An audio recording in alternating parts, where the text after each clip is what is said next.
اسی طرح سے جو عظیم تاریخی واقعہ ہے کہ حضرت ابی عبیدہ بن الجراح لشکر لے کر جب بیت المقدس پہ چڑھائی کی، یہودی جو ہے نا جی وہ قلعوں میں بند ہو گئے، اور ان کے بعد تقریباً 2 4 6 مہینے کا راشن بھی موجود تھا۔ اب حضرت ابی عبیدہ نے بھی 1 مہینے تک محاصرہ جاری رکھا، لیکن فائدہ کوئی نہیں، قلعہ فتح نہیں ہو سکتا تھا۔ تو وہاں کے راہب جو ہیں، علماء جو تھے، انہوں نے ابی عبیدہ سے پیغام بھیجا کہ ہم آپ کو ملنا چاہتے ہیں۔ ابو عبیدہ نے کہا کہ ٹھیک ہے، بالکل میں ملنے کے لیے حاضر ہوں۔ جب وہ علماء تشریف لے آئے تو انہوں نے کہا کہ دیکھو ابی عبیدہ، یہ ہم نے اپنی حساب کا کتابوں میں پڑھا ہے، اس شہر کو ماں سوائے حضرت عمر کے کوئی فتح نہیں کر سکتا۔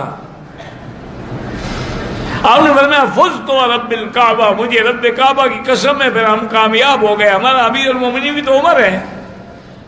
انہوں نے کہا اس طرح نہیں، آپ حضرت عمر کو بلائیں، ہم اپنی کتابوں کے مطابق ان کی نشانیاں دیکھیں گے، اگر واقعی وہ وہی عمر ہے جس کا ذکر تورات و انجیل میں ہے، چونکہ جیسے حضور کا ذکر تھا کتابوں میں، حضور کے صحابہ کا بھی ذکر تھا، اس لیے قرآن کہتا ہے ذالک مثلہم فی التوراۃ ومثلہم فی الانجیل۔ ابو عبیدہ نے حضرت عمر کو اطلاع بھیجی کہ حضرت یہ معاملہ ہے، اب یہ مسئلہ آپ کے آنے کے بغیر حل نہیں ہو سکتا۔ حضرت عمر روانہ ہوئے،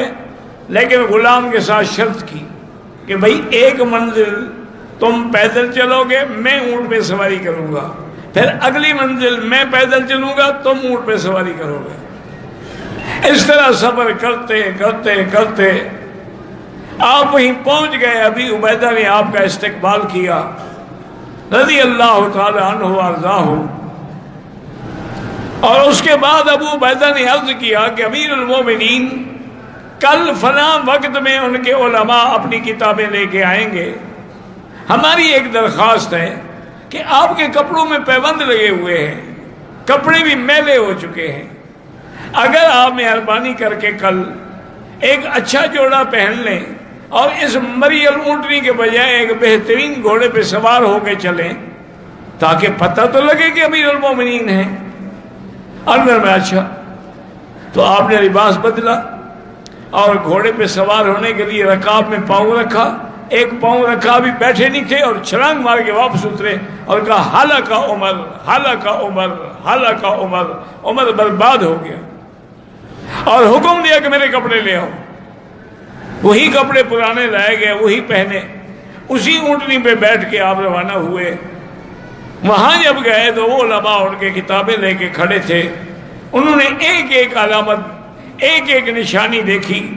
اور سب کچھ دیکھنے کے بعد انہوں نے کہا کہ حقیقت یہ ہے کہ آپ ہی عمر بن الخطاب ہیں اور آپ ہی خلیفہ محمد مصطفیٰ ہیں، اور اس شہر کی فتح اللہ نے آپ کے ہاتھ میں رکھی، یہ چابیاں بغیر لڑائی کے ہم آپ کو پیش کرتے ہیں۔ شہر فتح ہو گیا۔ حضرت عمر نے وہاں ایک مسجد بھی تعمیر کروائی اور کچھ دن قیام بھی فرمایا۔ ابی عبیدہ نے پوچھا کہ حضرت آپ گھوڑے سے بھی اترے، اور فرمایا کہ ہلاک عمر، ہلاک عمر، یہ کیوں فرمایا تھا؟ کہنے لگے کہ میں جب گھوڑے پہ سوار ہونے لگا تو اللہ نے مجھے دکھلایا کہ عمر کیا کر رہے ہو، ہم نے تمہاری نشانیاں تورات میں یہ تو نہیں لکھی ہوئی ہیں کہ گھوڑے پہ سوار ہو کے آئے گا، تو اگر تمہاری نشانیاں غلط ہو گئیں تو صرف تم پہ اعتراض نہیں ہوگا بلکہ اللہ کے نبی کی نبوت پہ اعتراض ہوگا کہ نعوذ باللہ یہ خلیفہ جھوٹا ہے تو پھر نبی بھی جھوٹا ہے۔ اس لیے میں نے کہا تھا کہ ہلاک عمر، ہلاک عمر۔ تو اللہ تعالیٰ نے فتح بیت المقدس جو ہے وہ بھی آپ کے ہاتھوں میں رکھی،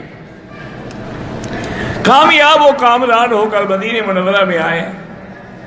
آپ حج پہ تشریف لائے، اور حج پہ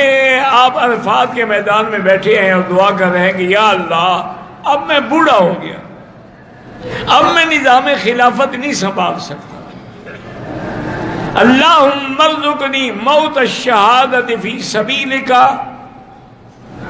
اللہ مجھے موت بھی شہادت کی دے اور دفن بھی مجھے مدینہ منورہ کا نصیب ہو. یہ دعائیں کرتے رہے سارے راستے میں.